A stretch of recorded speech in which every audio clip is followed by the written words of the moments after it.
साथियों, जो कल CWC मीटिंग हुई उसमें एक बहुत बड़ा शाप शब्दों में लिखा है कि जो बेरोजगारी है वो एक बहुत बड़ा मुद्दा है हमारे देश के लिए। अगर इस युवा भारत में कोई अंधकार ला रहा है तो उसमें सबसे बड़ा कारण, सबसे बड़ी महामारी जो है वो बेरोजगारी की है और साथ ही साथ नशाखोरी की है।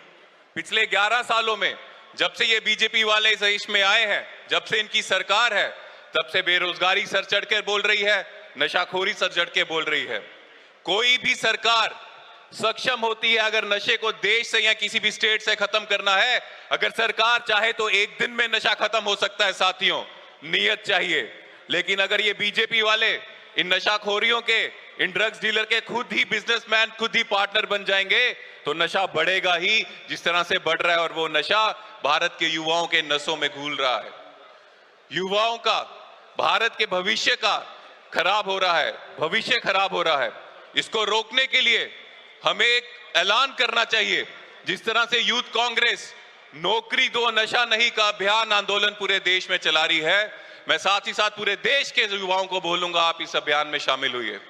आज हम आगाज कर रहे हैं यहां से, जो न्याय पथ में हम चलेंगे, जो न्याय पथ में अपने लीडर खड़गे साहब, राहुल जी, इनकी प्रेरणा लेकर आगे चलेंगे। जब पूरी हिम्मत से हम सब एक साथ आगे बढ़ेंगे तो जितने बड़े डिक्टेटरशिप हों, जितने बड़े बीजेपी वाले ताकतवर बने, हम सब जब एक साथ चलेंगे तो कोई भी ताकत हमारे आगे नहीं आ सकती, क्योंकि हमारे साथ सच्चाई है, हमारे साथ गांधी जी की, सरदार पटेल जी की सोच है।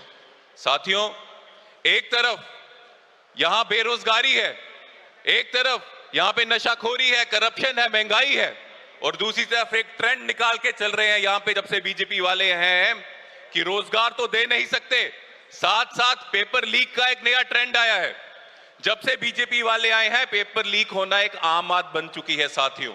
तभी 2024 के लोकसभा इलेक्शन में कांग्रेस पार्टी के मैनिफेस्टो में था, कांग्रेस पार्टी के मैनिफेस्टो में था कि कोई पेपर लीक जैसा अपराध करेगा तो ऐसी सजा मिलेगी कि आगे के बाद कोई हिम्मत न करे कि पेपर लीक हो और लोगों के भविष्यों का, बच्चों के भविष्य के साथ कोई खेले।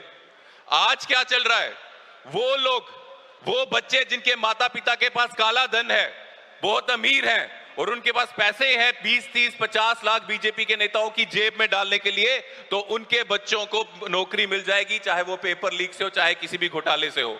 और वो बच्चे जिनके माता पिता गरीब हैं, वो बच्चे जिनके माता पिता के पास काला धन नहीं है बीजेपी के नेताओं को देने के लिए, तो उनका कोई भविष्य नहीं है भारत में। क्या इस भारत की कल्पना की थी महात्मा गांधी जी ने, वल्लभ भाई पटेल जी ने, भगत सिंह जी ने?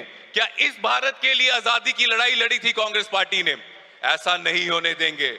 हमारे लीडरशिप के आशीर्वाद से यूथ कांग्रेस का हर एक कार्यकर्ता भारत के युवा जो है उनके लिए लड़ेगा, उनके हक के लिए लड़ेगा, और वैसा भारत फिर से बनेगा जैसा कांग्रेस के समय था, जैसे डॉक्टर मनमोहन सिंह जी के समय में था, जब हर जगह तरक्की हो रही थी, युवाओं को रोजगार मिल रहा था। मैं आपका फिर से बहुत बहुत धन्यवाद करता हूं, आप यहां पे आए और हमारी लीडरशिप की बात सुनने आए, और इसके बाद जब हम यहां से जाएंगे सब सड़कों में, फील्ड में अपना काम करेंगे। धन्यवाद, जय हिंद।